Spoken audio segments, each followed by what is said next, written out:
누가복음 5장 1절부터 11절까지 말씀 봉독해 드립니다. 무리가 옹이하여 하나님의 말씀을 들을새 예수는 게네사렛 호숫가에 서서 호숫가에 두 배가 있는 것을 보시니 어부들은 배에서 나와서 그물을 씻는지라. 예수께서 한 배에 오르시니 그 배는 시몬의 배라. 육지에서 조금 뛰기를 정하시고 앉으사 배에서 무리를 가르치시더니 말씀을 마치시고 시몬에게 이르시되 깊은 데로 가서 그물을 내려 고기를 잡으라. 시몬이 대답하여 가로되 선생이여, 우리들이 밤이 맞도록 수고를 하였으되 얻은 것이 없지만은 말씀에 의하여 내가 그물을 내리리이다 하고, 그리한즉 고기를 애운 것이 심히 많아 그물이 찢어지는지라. 이에 다른 배에 있는 동물을 손짓하여 와서 도와달라 하니 저희가 와서 두 배의 저음에 잠기게 되었더라. 시몬 베드로가 이를 보고 예수의 무릎 아래 엎드려 가로되 주여, 나를 떠나소서, 나는 죄인이로소이다 하니, 이는 자기와 및 함께 있는 모든 사람이 고기 잡힌 것을 인하여 놀라고 세베대의 아들로서 시몬의 동업자인 야고보와 요한도 놀랐습니다. 예수께서 시몬에게 일러 가라사대 무서워 말라, 이제후로는 내가 사람을 취하리라 하시니 저희가 배들을 육지에 대고 모든 것을 버려두고 예수를 쫓으니라. 아멘. 기도하겠습니다. 하나님 아버지, 감사합니다. 오늘도 이렇게 하나님께서 우리를 불러주신 것 감사합니다. 아버지, 전국의 처처에 아버지 홍수로 물난리를 겪고 있는 이러한 때 아버지, 참으로 우리에게는 아버지 평안의 시간, 아버지 주님을 만나는 복된 시간 허락하심을 감사를 드립니다. 아버지, 사고로 말미암아 애통하는 자들을 위로하시고 그들이 하나님을 믿을 수 있는 기회가 되게 하여 주옵소서. 아버지, 또한 아버지 우리가 말씀을 들으면서 아버지 우리가 주님 앞에 온전히 서서 언제 주님 앞에 부름을 받는다 할지라도 주님 앞에 온전히 나아갈 수 있는 그러한 믿음의 사람들 되게 하여 주옵소서. 오늘도 주의 말씀이 우리를 사로잡아 하나님의 뜻을 이루어드릴 수 있는 복된 시간 되게 하여 주시옵소서. 모든 것 주께 맡겨오며 예수님의 이름으로 기도하옵나이다. 아멘. 한번 인사합니다. 하나님께서 복 주시고 복 주십니다. 하나님께서 번성케 하시고 번성케 하십니다.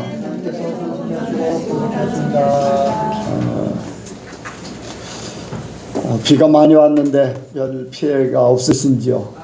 네. 예.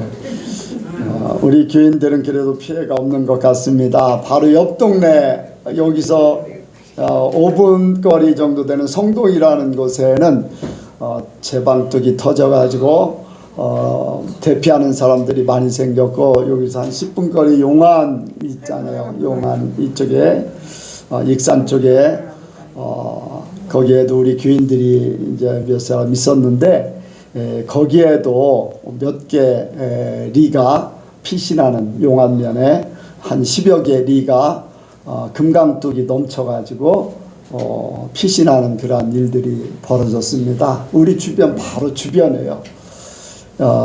또 이제 여러 가지 안 좋은 소식들을 많이 듣게 됩니다. 이렇게 갑자기 이렇게 지하차도에 물이 차서 이렇게 순식간에 생명을 잃는 그러한 사람들이 많이 생겨졌습니다. 누가 이렇게 죽으러 가겠습니까? 잠깐 갔다 오려고, 또 다른 사람을 데려다 주려고 갔는데 그런 사고를 당해서 죽음을 맞이하는 그런 사건들이 벌어졌습니다. 우리에게도 마찬가지입니다. 언제 하나님 부르실지 알 수가 없어요. 또 주님이 언제 오실지 우리는 알 수 없습니다. 항상 주님 앞에 온전한 삶을 살기를 원합니다. 오늘 내가 아침에 씻으면서 뭔 생각이 자꾸 이렇게 떠올랐어요. 그런데 내가 한 곳을 내가 자주 가는 곳이었었는데, 거기 사람들이 좀 안 좋게 자꾸 나한테 이제 시비를 걸어서 내가 이제 거기를 안 가게 됐습니다. 그런데 계속 생각이 나는 거예요. 뭐 시비를 걸어서 이렇게 내가 싫은 것은 내가 이제 원치 않으니까 안 가겠다 했는데, 그런 생각 예전 같으면은 싫으면 그냥 딱 잊어버려요. 그 다음에 딱. 그런데 이번에는 계속 생각이 나서 왜 생각이 날까 했는데, 내가 아직 죽지 못했구나. 세상이 나를 십자가에 못 박는데 내가 그것을 아직 받아들이지 못했구나. 세상이 나를 십자가에 못 박게 하는데 내가 죽어야 되는데 내가 죽기 싫어가지고 나라는 존재를 무시하는 거, 또 뭐 이렇게 시비 거는 거, 이런 거를 내가 견디지 못하고 안 간다고 한 거예요. 거기에 대해서 내가 아직 죽지 못했구나. 세상에 대해서 아직도 내가 죽지 못했구나. 내가 남들한테는 죽으라고 열심히 가르쳤는데 나는 아직도 이런 부분이 안 됐구나 하는 것을 깨닫게 됐습니다. 하나님 앞에도 죄송하고 여러분들 앞에도 죄송합니다.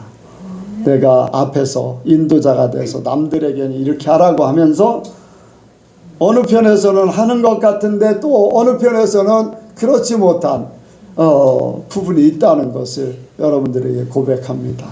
하나님 앞에도 고백하는 거지만, 그래서 내가 아직 죽지 못해서 나라는 존재가 아직도 이렇게 강하구나 하는 것을 느꼈습니다. 뭐 바로 이제 거기 뭐 안 가고 뭐 그거를 떠나서 편하게 하려고 합니다. 여러분들도 저를 용서해 주시기 바랍니다. 혹시라도 비슷한 일들이 있다면 여러분들도 저의 간증을 듣고서 깨달으시길 주의 이름으로 부탁을 드립니다. 우리가 죽는다는 것이 쉽지 않다는 것을 다시 한번 생각해 봅니다. 오늘 말씀을 이제 우리가 상고하기를 원합니다. 오늘 말씀의 제목은 주님께 쓰임받는 사람. 한번 같이 합니다. 주님께 쓰임받는 사람. 주님께 쓰임받는 사람. 주님께 쓰임받는 사람. 주님께 쓰임받는 사람. 이제 모든 물건들은, 이런 물건들은 뭐 이것저것 다 그렇지요. 우리가 보는 모든 것들은 만드는 사람이 있어요. 그렇죠? 이 만드는 사람이 있어요. 뭐 장인마다 아니면은 모든 사람들은 뭔가를 만들고 뭔가를 취합니다. 내가 만들지 않았어도 이걸 사요. 그래서 모든 사람들은 만들든지 그것을 사서 내가 그걸 쓰기를 원합니다. 쓰려고 사는 거예요. 근데 만드는 물건마다 다 쓰임받느냐? 그거는 아니에요. 여러분들, 우리가 이제 매장에 갑니다. 마트에 가고 또 백화점에 가고, 어떤 때인가 제가 서울에 이제 총회 임원으로 그 활동을 할 때 파주에 있는 한 매장에 갔습니다. 근데 거기가 아울렛 매장이에요. 근데 거기는 특별한 장소예요. 보통 아울렛은 백화점에서 1차 아울렛을 거치고 2차 아울렛을 거치고 나중에는 가장 싸게 이렇게 내놓고 하는 그러한 과정을 거치는데, 그 매장은 최고 좋은 백화점, 서울에서 최고의 백화점들에서 그곳에 팔다 안 팔린 옷은 거기에 이제 진열을 해놓고 그 자리에서 팔고 안 팔리는 것은 폐기 처분하는 거예요. 다음 아울렛으로 넘어가는 게 아니에요. 그러니까 딱 한 번의 기회만 있는 거예요. 그래서 제가 이제 목사님들과 함께 어쨌든 총회 여비도 이제 임원회를 하면 여비를 주니까 돈이 있으니까 이제 매장을 갔어요. 근데 300만 원, 그때 당시에 한 10여 년 전이죠. 10여 년도 더 됐어요. 300만 원 하는 양복 한 벌이 27만 원에 거래하는 거예요. 바로 전까지만 해도, 그 전주만 해도 백화점에서 300만 원이었어요. 그리고 딱 일주일 진열해 놓고 폐기 처분하는 거예요. 가서 그렇게 했어요. 자, 그러면 나는 그것을 300만 원짜리가 27만 원, 10분의 1 더 떨어진 거, 90%더 떨어진 거잖아요. 그걸 사서 내가 입게 됐는데 지금도 굉장히 좋아요. 근데 거기서 일주일 동안 있다가 팔리지 않는 것은 다 태워버려요. 그것을 만든 사람은 이 옷이 사람들에게 입혀지기를 바랄 겁니다. 자기가 만든 옷을 입고 온 그러한 누군가 입고 온 것을 보면은 관심을 갖게 돼 있어요. 그리고 굉장히 좋아할 겁니다. 그런데 자기가 만든 옷이 팔리지 않아서 사람들에게 원하는 대로 입혀지지 않아서 불 속에 던져진다면은 그 만든 사람은 마음이 아플 것입니다. 세상의 모든 물건들이 그래요. 세상에 있는 모든 것들이 다 그렇게 돌아갑니다.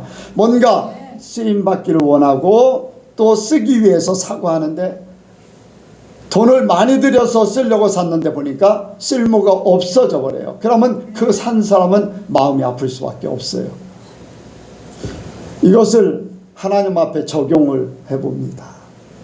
하나님께서 우리를 세상에 보내시고 우리를 택하셔서 심지어는 예수님을 십자가에 못 박기까지 그렇게 우리를 택하셔서 부르시고 부르신 그 뜻이 그냥 부르신 것이냐? 아니지요. 우리를 통해서 하나님의 일을 감당케 하려고 부르신 줄로 믿습니다. 모든 사람들이 성령으로 권능을 받고 복음이 증거자가 되어야 하라. 또 아니면은 소금과 빛의 사람이 되라고 그랬어요. 모든 사람들은 하나님의 일꾼, 하나님이 부르신 뜻을 따라 사는 것이 하나님이 기뻐하시는 바 되는 그러한 역사가 있습니다. 그래서 우리는 하나님 앞에 쓰임받는 것이 축복인 줄로 믿습니다. 그럼 나이 들어서 하나님 앞에 부름을 받았는데 나 같은 힘없는 노인이 글씨도 모르는 노인인데 이제 부름을 받았는데 내가 하나님 앞에 어떻게 쓰임받아? 젊은 사람 같으면 하나님의 일을 열심히 한다, 무엇인가 한다, 뭐 선교를 간다, 아니면 헌금을 많이 해서 뭔가 하나님의 나라에 도움이 된다 하는데 나 같은 늙은이가 뭐를 할 수 있을까? 아니에요. 여러분들 하나님 앞에 부름을 받을 때는 분명히 할 일이 있는 줄로 믿습니다. 힘이 없는 자, 돈이 없는 자, 뭔가 할 수 없는 자는 여러분들 기도할 수 있어요. 교회를 위해서 기도할 수 있고 영혼들을 위해서 기도할 수 있고 또 가족을 위해서 기도할 수 있고 성도들을 위해서 기도할 수 있고 하나님 앞에 내가 그 기도에 쓰임받는 것도 복된 것이에요. 앞에서 직접 발로 뛰는 사람들이 있는가 하면 뒤에서 기도하는 사람이 있어요. 여러분들 여호수아가 아말렉하고 싸움을 하고 있습니다. 전쟁터에서 죽고 사는 역사가 있어요. 그런데 산 위에서는 모세는 어떠합니까? 모세와 아론과 훌은 산에 올라가서 그 전장을 바라봅니다. 전쟁터를 바라보면서 모세가 어떻게 했습니까? 그냥 구경만 하고 있었나요? 아닙니다. 하나님 앞에 손을 들어서 기도했습니다. 손을 들어 기도할 때는 이스라엘이 아말렉을 이기고 있어요. 손에 팔에 힘이 빠져가지고 내리니까 역전이 되어버리는 거예요. 아말렉이 이스라엘을 이기고 있어요. 사람 힘이 한계가 있잖아요. 손을 계속 들 수가 없어서 옆에서 아론과 훌이 받쳐줬어요. 그래서 아말렉을 진멸하게 됐어요. 직접 전쟁터에서 싸우는 여호수아나 이스라엘 백성들은 우리가 이기고 있다, 우리 힘으로 이기고 있다 하는 것 같지만은 실제적으로는 누구의 힘입니까? 하나님의 힘이에요. 무슨 힘입니까? 기도의 힘이에요.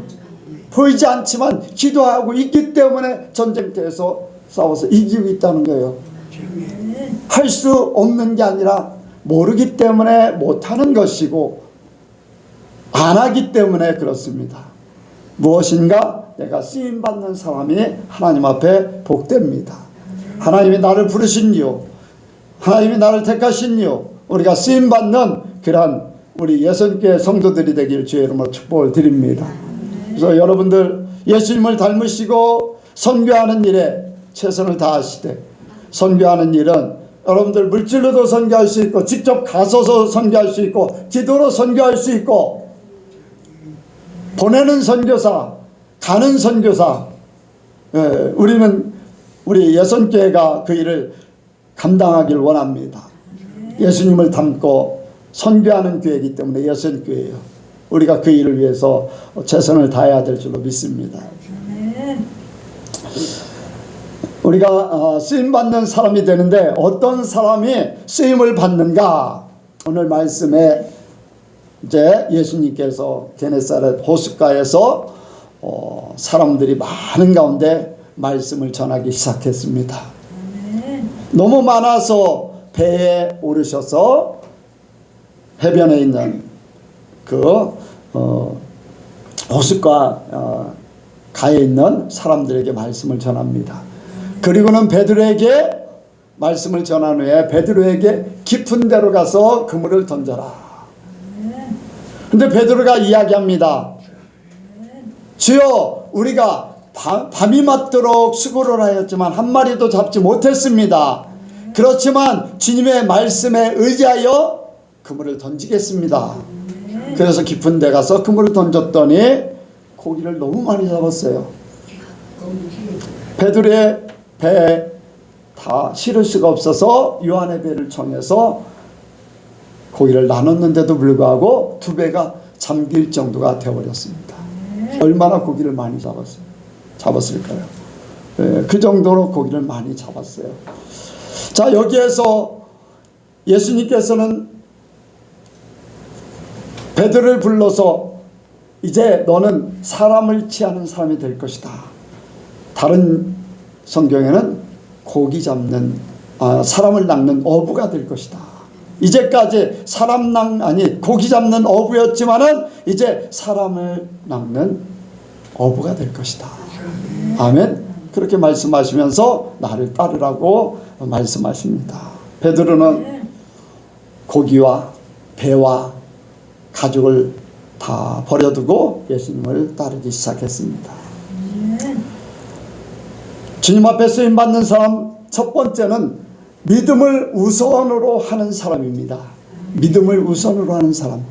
자, 한번 같이 합니다. 믿음을 우선으로 하는 사람. 중요한 것은 믿음을 가져야 됩니다. 믿음을 가져야 돼요. 믿음을 갖는다는 것은 뭐 아무것도 없는데 어떻게 믿을 수 있을까? 여러분들, 믿음은 어디에서 생겨납니까? 믿음은 어디에서 생겨나요? 예? 성경에는 믿음은 들음에서 나며 들음은 그리스도의 말씀으로 말미암는다. 주님의 말씀을 믿고 베드로가 주님의 말씀을 들었어요. 밤새도록 고기를 잡으려고 노력했지만 잡지를 못했어요. 근데 그 말씀을 듣고 나니까 말씀이 믿어져요. 그 말씀대로 하면 무엇인가 이루어진다는 것을 믿게 됐다는 거예요. 그 마음속에 주님의 말씀을 들으면서 주님에 대한 믿음이 생겼어요. 그 말에 능력이 있다는 것을 믿게 됐다는 거예요. 주의 말씀을 들으면서 주님의 말씀을 믿게 됐다는 거예요. 여러분들, 우리가 드려야 됩니다. 드려야 돼요. 주님의 말씀을 드려야 돼요. 잘못된 신앙인도 말씀을 바로 드려야 됩니다. 유대인들이 사도행전 2장에 보면은 유대인들이 베드로의 설교를 듣습니다. 이제까지 하나님을 믿는다고 했지만은 예수님을 알지 못하는 그 믿음, 유대교의 믿음을 가지고 있었어요. 그런데 베드로의 설교를 들어보니까, 베드로의 이야기를 들어보니까, 예수님이라는 분을 믿어야 되는구나, 예수님을 믿음으로 제사함을 받고 구원을 받는구나 하는 것을 그들이 깨닫게 됐습니다. 그래서 우리가 어찌할꼬? 베드로가 이야기합니다. 회개하고 복음을 믿으라. 회개하고 예수를 믿으라는 거예요. 그 자리에서 회개하고 예수를 믿는 사람이 3,000명이나 돼요. 여러분들, 하나님의 말씀을 들어서 내 잘못된 것들을 고칠 수 있는 사람이 복된 줄로 믿습니다. 다른 유대인들은 사도행전 7장에 보니까 스데반의 설교를 듣습니다. 예수를 믿어야지 돼요. 비슷한 설교예요. 조상적부터 아브라함에서부터 시작해서 쭉 말씀을 전개해 나갑니다. 그리고 너희가 십자가에 못 박은 예수가 우리의 구원자다. 이미 예언되어진 대로 예수님이 오셨고 예수님이 너희가 죽인 자다. 그러나 예수님은 다시 살아나셨다. 유대인들이 그 말을 듣고 분이 가득 찼습니다. 자기들이 믿는 유대교하고 다르거든요. 그리고 유대교인들이 죽였다는 거예요. 그러니까 화가 나서 스데반을 돌로 치게 됩니다. 똑같은 말씀을 들었는데 어떤 사람은 찔림을 받아서 우리가 어찌할꼬 어떻게 해야 구원을 얻을 수 있습니까? 긍정적인 사고방식을 가지고 말씀을 받아들여서 믿게 됐는데 어떤 사람은 똑같은 말씀을 받아도 부정적으로 우리가 그랬어 하면서 오히려 분이 가득 차서 말씀을 전하는 스데반을 돌로 쳐버렸어요. 하나님의 말씀을 긍정적으로 받기를 원합니다. 우리에게 생명의 말씀을 받을 때 내가 살고자 하는 믿음이 생겨져야 돼요. 하나님께서 말씀하실 때 여러분들 감동을 얻게 돼요. 오늘 뭐라고요? 내가 샤워하다가 하나님께서 나에게 감동하셨어요. 너는 아직 죽지 않았다는 거예요. 말씀하신 거예요. 난 그거에 대해서 난 그대로 받아들입니다.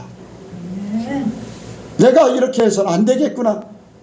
바로 사모님한테 내가 이러이러해서 문제가 있다. 나는 이렇게 바꿀 것이다 라고 고백했어요.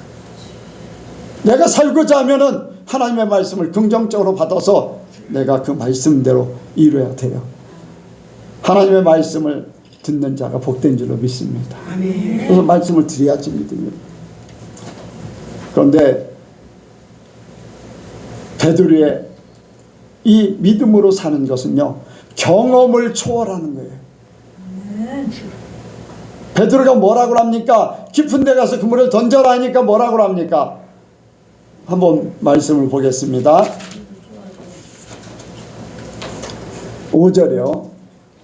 여러분들이 더 깊이 알기 위해서 자 4절 5절 시작. 말씀을 마치시고 시몬에게 이르시되 깊은 데로 가서 그물을 내려 고기를 잡으라. 시몬이 대답하여 가로되 선생이여 우리들이 밤이 맞도록 수고를 하였으되 얻은 것이 없지만은 말씀에 의하여 내가 그물을 내리리다 하고. 아멘. 뭐라고요? 내가 밤이 맞도록 고기를 잡으려고 했지만 잡지를 못했습니다. 이건 경험이에요. 경험. 그렇죠? 이 경험이 하루 이틀 쌓인 게 아니겠죠. 그래요? 안 그래요? 그렇겠죠. 그렇지만은 이 경험보다 더한 것이 바로 말씀을 믿어드리는 것. 경험보다 더 중요한 것은 말씀을 의지하는 것입니다. 사람들은 그래요. 여러분들 사고방식을 바꾸길 원합니다. 헤브라이즘 사고방식, 헬레니즘 사고방식. 저는 처음에 이게 누가 가르쳐주지 않았어요. 그런데 나중에 보니까 그걸 알게 되더라고요. 나중에 이제 헤브라이즘, 헬레니즘 그런 문구가 있더라고요. 근데 나는 헬라 사람들이 추구하는 그 지식과 경험과 논리와 학문, 이게 헬레니즘 문화거든요. 그래서 난 헬라적인 사고방식, 그런 방식과 히브리 사람들이 믿는 히브리 민족의 사고방식을 이야기를 했어요. 그런데 나중에 보니까 그게 헬레니즘 사고방식이고 헤브라이즘 사고방식이라고 학문적으로 그렇게 나와 있어요. 나중에 깨달았어요. 처음에 나는 내가 생각한 대로 그대로 이제 얘기했는데, 뭡니까? 우리의 지식과 경험과 논리, 이러한 학문, 이러한 것을 따지면은 하나님의 말씀이 이해가 되지 않기 때문에 받아들일 수가 없어요. 지식 위주의 사람들은 하나님의 말씀을 받아들이는 게 굉장히 힘들어요. 이 정적인 사람도 자기 경험을 바탕으로 하기 때문에 주님의 말씀을 받아들이기가 어려워요. 그래도 그렇지 내 경험은 이거야 라고 하는 것 때문에 쉽게 받아들이지 않아요. 헤브라이즘 사상은요, 하나님의 말씀이 먼저예요. 내 생각과 학문과 지식과 경험 이런 것이 중요한 것이 아니라 하나님께서 말씀하시면 그대로 이루어진다, 그대로 가는 거예요. 믿음이 먼저고 경험과 모든 결과는 뒤에 있는 거예요. 근데 헬레니즘 모든 경험 지식이 앞서요. 그리고 뒤에 오는 것은 결과예요. 또 믿음, 보고 믿겠다는 거예요. 경험해보고 믿겠다는 거예요. 우리는 경험보다 하나님의 말씀을 의지하는 하나님 중심 히브리 사상을 근거로 한 그 믿음을 갖기를 원합니다. 그리고 하나님의 말씀을 받으면은 순종으로 행하는 사람이 믿음을 우선으로 하는 사람들의 행동이에요. 말씀을 받으면요, 그대로 행하는 줄로 믿습니다. 말로만. 그래요. 말씀을 듣긴 들어도 그럴 것 같아요. 그런데 피곤해요. 밤에 맞도록 일했기 때문에 고기 잡는다는 보장도 없고 말씀이 맞는 것 같긴 하지만은 피곤해요. 우리 그만둘래요 하면은 고기 잡았을까요? 못 잡았을까요? 다음에 해볼게요. 기회가 아무 때나 주어지는 게 아니에요. 다음에 한다고 하나님의 말씀 보장이 없어요. 말씀에 순종하는 사람이 복된 줄로 믿습니다. 여러분들, 나만 장군 어떻습니까? 엘리사 선지자에게 고침받으러 왔어요. 요단강에서 7번 씻으라니까, 아니 우리나라에는 더 맑은 더 좋은 강들이 얼마나 많은데 거기서 씻지 저 흙탕물인 저 요단강에서 씻으라고. 자기가 생각할 때는 선지자가 와서 당초에 손을 흔들고 뭐 주문을 외우든지 뭔 기도를 해주든지 뭐 어떻게 할 줄 알았는데 자기 생각하고 안 맞는 거예요. 자기 경험하고 안 맞는 거예요. 화가 나가지고서 돌아가려고 그래요. 그런데 밑에서 하인들이 이야기합니다. 더 큰 일을 하라고 그랬으면 행하지 않았겠습니까? 뭐 요단강에서 물 씻는 게 뭐가 어렵겠습니까? 한번 씻어보세요. 그러니까 그 말을 듣고서 요단강에 들어가서 몸을 7번 씻었어요. 그랬더니 문둥병이 어린아이같이 깨끗하게 나았어요. 아멘. 여러분들, 말씀에 순종하면 그 결과가 있어요. 가나의 혼인잔치 어떻습니까? 가나의 혼인잔치 잔치에 포도주가 떨어져 버렸어요. 다시 구한다는 것도 쉽지 않겠죠. 그때 마리아, 예수님의 어머니가 예수님에게 청합니다. 포도주가 떨어졌다는데 도움을 주라는 거예요. 내 때가 아직 안 이르렀습니다. 그래도 마리아는 사람들에게 예수님이 무슨 말씀하시는지 그대로 하라. 그대로 하라는 거예요. 그랬더니 하인들이 예수님이 말씀하신 대로 그대로 했어요. 도랑아리에 물을 갖다 보라. 가득 찼습니다. 떠다 나눠줘라. 나눠줬어요. 받은 사람들이 보니까 다 포도주에 뭐를 갖다 항아리에 붓다고요? 뭐를 갖다 항아리에서 줬을까요? 물이죠. 그런데 받은 사람은 포도주예요. 할렐루야. 그런데 그 포도주는 이전에 먹었던 것보다 훨씬 더 맛있다고 그랬어요. 물이 포도주가 되겠어요. 어떻게? 말씀대로 그대로 행했기 때문에. 무슨 말씀을 하시든지 그대로 해라. 순종한 그대로 이 역사가 나타났어요. 여러분들, 우리가 무슨 말씀하시든지 그대로 하기를 원합니다. 구약에 보면은 이스라엘 초창기, 이스라엘 나라의 초창기에 두 사람의 대표적인 왕이 있어요. 여러분들 잘 들으셔야 돼요. 두 왕이 있어요. 첫 번째 사울왕이 있어요. 사울왕. 베냐민 지파에 사울이라는 사람이 있었는데 그 사람이 다른 사람보다 머리 하나가 클 정도고 용모도 아주 특별한 사람이었어요. 하나님 앞에 택함 받아서 선지자들을 만났을 때 그가 예언도 같이 했어요. 선지자. 그래 사람들이 사울도 선지자 중에 한 사람이냐 할 정도로 그렇게 소문난 사람이에요. 하나님 앞에 택함 받았습니다. 택함 받고 처음에는 하나님의 말씀을 들었기 때문에 예언도 하고 왕의 위치에 서게 됐습니다. 그런데 왕이 되고 나서 하나님의 말씀을 들으면서 점점 바뀌어지기 시작했어요. 하나님의 말씀을 순종하지 않았어요. 자기의 이름이 드러나길 원하고 자기의 생각을 앞세우고 하나님 말씀을 무시하기 시작했어요. 처음에는 하나님께서 사울이라는 사람에게 왕이 되기 전에 말씀하시고 감동하시고 그렇게 하셨어요.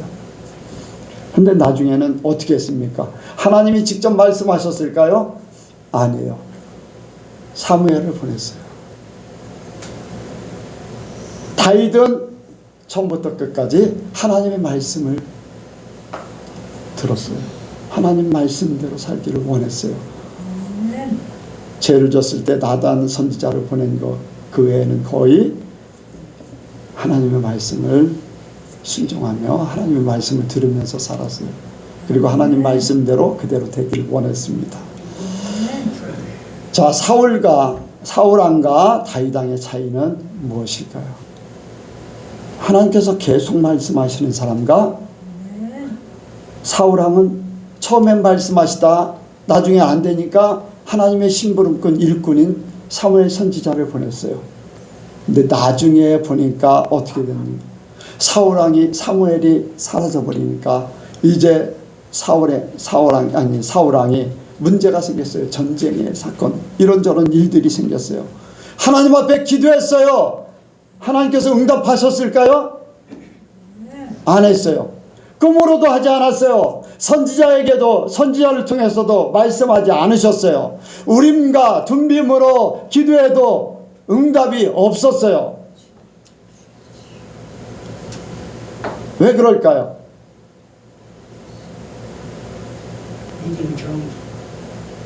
자, 내가 어떤 사람에게 이런 얘기를 해요. 당신 이렇게 했으면 좋겠습니다. 받아들이면 그 다음에도 얘기해요. 그러겠어요? 안 그렇겠어요? 그래요? 안 그래요? 거부하면 그 사람에게 얘기할까요? 안 할까요? 안 해요. 하고 싶은 얘기 있으면 어쩔 수 없을 경우는 다른 사람을 통해서 얘기해요. 그 사람 말도 통하지 않으면 아예 얘기를 안 해버려요. 하나님이 그렇게 하셨다는 거예요. 이해가 갑니까? 얼마나 말씀에 순종하느냐 순종하지 않느냐, 하나님의 말씀을 거부하고 하나님 말씀대로 살지 않으면 어떻게 된다는 것을 사울왕과 다윗을 통해서 정확하게 보여주는 거예요. 하나님이 세상에 벌어지는 일들을 통해서 우리에게 그대로 보여주는 겁니다. 하나님의 다른 분이 아니세요. 세상의 일들을 통해서 하나님의 일을 그대로 보여주는 겁니다. 근데 사람들은 깨닫지 못해요. 왜 하나님이 나에게 말씀하지 않을까? 직접 말씀하시면 얼마나 좋아요. 왜 다른 사람을 통해서도 말씀하지 않을까? 왜 내가 기도해도 꿈으로도 선지자를 통해서도 하나님의 일꾼을 통해서도 아니면 이렇게 저렇게 해도 안 될까? 이미 하나님께서 떠나셨다는 거예요. 여러분, 우리는 계속해서 하나님의 말씀에 순종하기를 원합니다. 계속해서 하나님의 감동이 있어야 되고 계속해서 하나님의 말씀에 순종해야지 하나님께서 끊이지 않고 말씀하십니다. 여러분들, 하나님께서 말씀하시는 소리를 듣지 못하면 빨리 하나님 편으로 돌아서시기 바랍니다. 내가 뭔가 순종하지 못한 게 있는가? 내가 하나님의 마음을 불편하게 드린 것이 있는가? 여러분들 그것을 깨달아야 돼요. 그렇지 못하면요, 나중에 사울왕 같이 마음이 둔해져 버려요. 하나님 앞에 꿈으로도 선지자로도 우리 막 둔빔으로도 말씀하지 않으셨어요. 그러니까 어떻게 됩니까? 나중에는 어떻게 돼요? 나중에는 접신자에게 찾아가서, 접신자들은 다 죽여야 되거든요. 성경에 보면 죽이라고 했는데 그렇게 돼버려요. 하나님 앞에 얼마나 큰 죄, 범죄자입니까? 여러분들 말씀에 순종으로 행하는 사람이 되기를 원합니다. 두 번째로 우리가 주님 앞에 쓰임 받는 사람은 예수님과 하나님과 자신을 잘 아는 사람이에요. 한번 같이 합니다. 예수님과 자신을 아는 사람. 예수님과 자신을 아는 사람. 베드로가 고기를 많이 잡게 됐습니다. 자, 말씀 보겠습니다. 8절이요. 8절 시작. 시몬 베드로가 이를 보고 예수의 무릎 아래 엎드려 가로되 아멘. 자, 한번 보겠습니다. 자, 5절 시작. 시몬이 대답하여 가로되 선생이여 우리들이 밤이 맞도록 수고를. 거기까지요. 자, 처음 얘기하고 나중에 얘기하고 뭐가 다릅니까? 예? 아니 지금 8절 읽은 거 5절 읽은 거하고 8절 읽은 거 뭐가, 베드로가 똑같이 얘기하는 거예요. 뭐가 다른 거예요? 선생이라고 부르는 네. 8절에 보면은 주여, 처음에는 선생이요 그랬는데 나중에는 주여로 바뀌었어요. 아멘. 한 선지자같이 여기고 선생같이 여기고 좀 특별한 사람이다라고 여겼는데 고기를 많이 잡고 그 말씀대로 이루어지고 나니까 예수님을 주여로 부르고 있습니다. 아멘.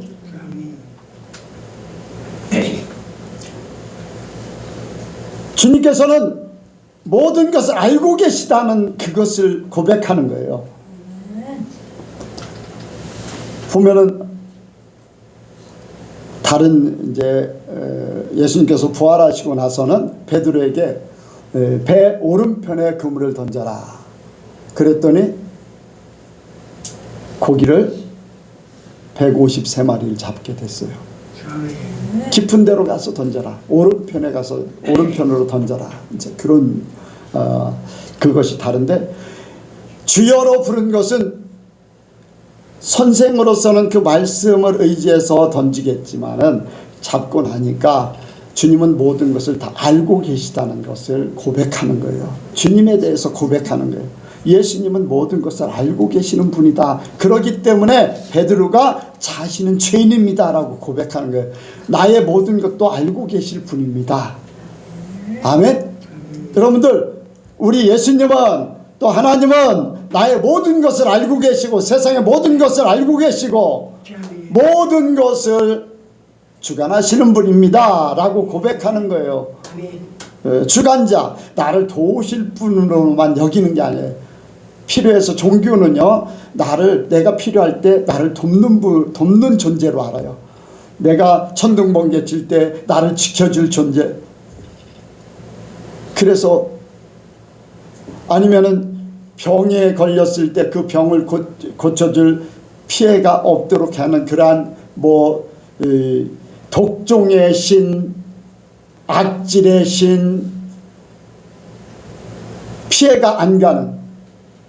그래서 갖가지 신들을 만들어 놓은 것은 내가 그것을 잘 섬기면 나에게 피해를 안 줄 거다라는 그러한 신, 이게 종교성이에요.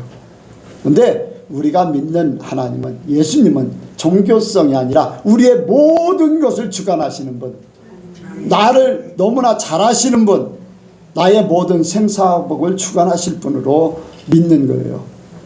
여러분들, 우리가 예수님을 바로 알기를 원합니다. 주님 앞에 쓰임받는 사람은요, 주님을 바로 알게 될 때 쓰임받는 거예요. 베드로도 주님 앞에 칭찬받았죠. 너희는 나를 누구라 하느냐? 주는 그리스도시요 살아계신 하나님의 아들이십니다. 베드로가 예수님에 대해서 고백했어요. 바요나 시몬아 내가 복이 있도다. 이를 알게 하시는 내가 아니요 하늘에 계신 아버지가 알게 하셨다는 거예요. 그걸 깨닫게 하셨다는 거예요. 그래서 주님에 대한 고백이 있는 거예요. 주님에 대한. 그리고 주님에 대한 고백이 있고 자신에 대해서 바로 깨닫는 사람, 자신의 존재가 어떤 존재인지를 알게 될 때 주님을 쓰임받는 거예요. 내가 만약에 이래요. 어떤 큰 높은 대감집에 대감의 아들이 어린아이가 있어요. 종의 아이가 있어요. 대감의 아들과 종의 아들은 노는 게 같을 수 있어요. 어울려서 같이 어렸을 아주 어렸을 때 같이 뭐 마당에서 같이 놀 수 있어요. 같이 논다고 친구가 될 수는 없어요. 대감의 아들은 양반의 아들이기 때문에 양반의 위치에 있어요. 종의 아들은 종의 위치에 있기 때문에 같이 놀아도 종의 신분을 벗어날 수가 없어요. 자기 자신을 깨닫지 못하면은 내가 양반의 아들, 대감의 아들하고 똑같다고 생각하고 함부로 했다가 그 종의 아들은 큰일 날 수 있어요. 자기 자신을 바로 알게 될 때 자기 자신의 생명이 보존될 수 있고 삶이 보존될 수 있어요. 아멘. 우리의 삶이 그래요. 여러분들 우리가 하나님 앞에 나 자신을 바로 깨닫기를 원합니다. 주님 앞에 우리는 죄인일 수밖에 없어요. 이사야서 6장에 보면은 하나님의 일꾼을 불러요. 누가 나를 위해서 갈고. 여러분들 이사야가 하나님 앞에 가서 하나님의 그 제단 앞에 갔더니 자기는 부정한 사람. 하나님 앞에 자기는 죽을 죄인 같은 존재라는 거예요. 그때 하나님께서 그 죄를 씻어주시고 하나님의 일꾼으로 택함을 받아요. 자신의 부족함을 깨달았을 때 하나님의 필요한 것을 이루게 돼요. 여러분들 모세가 굉장한 능력자였어요. 그 애굽에서 그 공주의 아들로 성장하면서 모든 것을 갖춘 사람이었어요. 하나님의 일을 하기 위해서 자기 민족을 구원하기 위해서 했던 일들은 사람을 죽이는 일을 했어요. 자기 딴에는 자기의 능력으로 한번 해보려고 했겠죠. 그러나 하나님께서는 그런 모세를 쓸 수가 없었어요. 그래서 광야에 40년 동안을 훈련받게 하셨어요. 너 자신을 다 빼내버려라. 너 자신이 죽어야 된다. 너의 실력과 너의 능력과 네가 하고자 하는 모든 것들, 너의 생각을 다 죽여야 된다. 40년에 하나님께서 미디안 광야에서 가시떨미 덜기 가운데서 모세를 불렀어요. 이제는 내 백성을 구원하러 가라.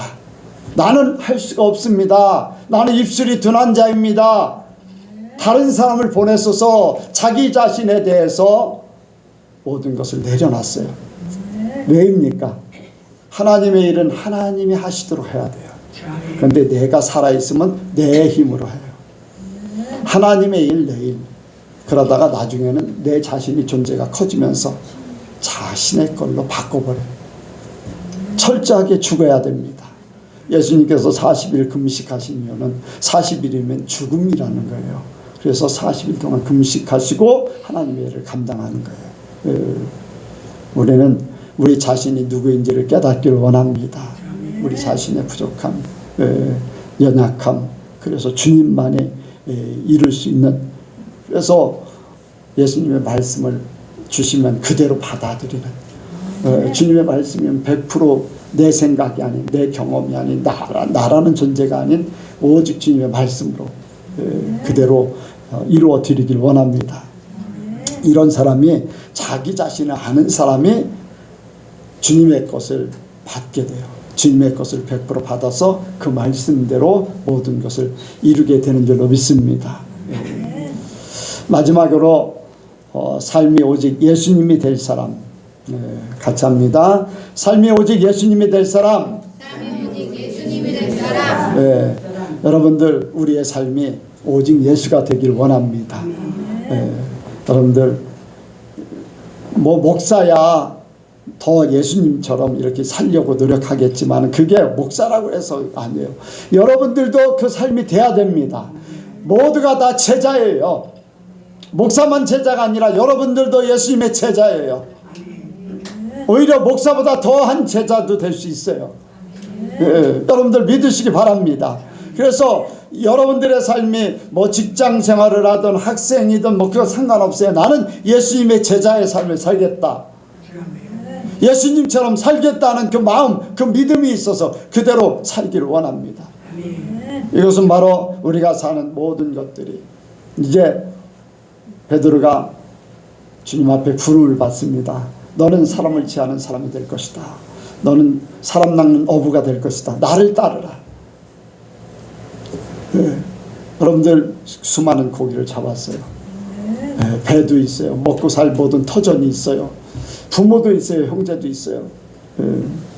베드로 같은 경우는 아내도 있었잖아요.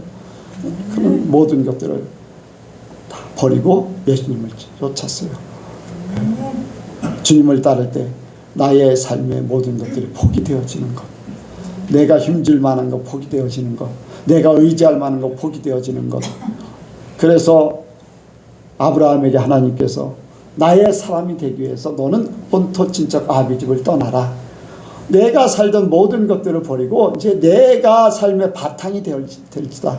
삶의 모든 터전이 되고 삶의 모든 기능이 되고 삶의 모든 요소가 되라. 너의 삶의 모든 것들은 나 중심으로 바꿔라. 그래서 본토 친척 아비 집을 떠나서 내가 내게 지시할 땅으로 가라. 너의 삶을 그렇게 바꿔라. 웅빈 청년도 그렇게 해야지. 이제까지 살았던 모든 삶에서 하나님으로 바꿔버려야 돼. 그때 최고의 기쁨, 최고의 행복, 최고의 삶이 주어져. 지금은 이해를 못해도 나중에 보면 알게 돼. 돈 많이 벌고 높아지고 그게 최고의 행복이 아니에요. 하나님과 더불어 사는 게 최고의 행복이에요. 이해 못해도 상관없어요. 초등학교 1학년짜리한테 대학원 박사학위 논문 갖다 주면 이해 못하지. 그런데 때가 돼서 그 노력해서 그 위치에 있으면 그보다 더한 것을 알 수 있어요. 그건 마찬가지예요. 영의 세계는 그 열심히 쫓아오면 돼요. 열심히 찾으면 돼. 공부하면 돼. 공부한다는 게 다른 게 없어요. 하나님하고 더불어 사는 삶은 그게 공부예요. 그래서 여러분들도 다 그렇게 되길 원합니다. 태윤이 청년도 마찬가지예요. 삶의 바탕이 하나님이 돼요. 영웅이도 그렇게 하려고 하죠. 영은이, 임영은 그렇게 하려고 하죠. 몇 년, 벌써 5년 이상 됐으니까 뭐 이미 마음 생각은 다 있을 거예요. 삶의 바탕이 하나님이 되면요, 하나님이 거기에 모든 걸 쌓게 하셔요. 그래서 내가 포기하는 만큼 하나님은 하나님의 것으로 채워주세요. 내 빈자리를 하나님이 채워요. 그렇다고 내가 포기한다고 버린다고 그게 없어지지 않아요. 하나님이 그걸 바꿔서 쓰시는 거예요. 바꿔서 쓰시는. 나는 세상에서 조금 유명해질지 모르지만 하나님이 쓰시면 세상에서뿐 아니라 세계 모든 곳에 또 하나님 편에 쓰임받게 될 줄로 믿습니다. 아멘. 그리고 예수님 말씀 듣고서 열심히 따르시기 바랍니다. 성령으로 거듭난 사람, 오직 삶이 예수님이 될 사람은 성령께서 오셔서 예수님처럼 살게 만드시는 줄로 믿습니다. 베드로가 이제 하나님의 안참 예수님의 제자가 됐는데 진짜 제자의 역할은 성령 받고 나서 그 역할이 시작된 거예요. 성령 받고 나서 자기 삶에서 하나님의 삶으로 세상을 두려워했던 것이 두려움 없이, 사람의 말을 듣는 것이 사람의 눈치를 보는 것이 아닌 하나님 앞에 사는 삶, 이 모든 것들이 성령 받고 나서 바뀌어진 겁니다.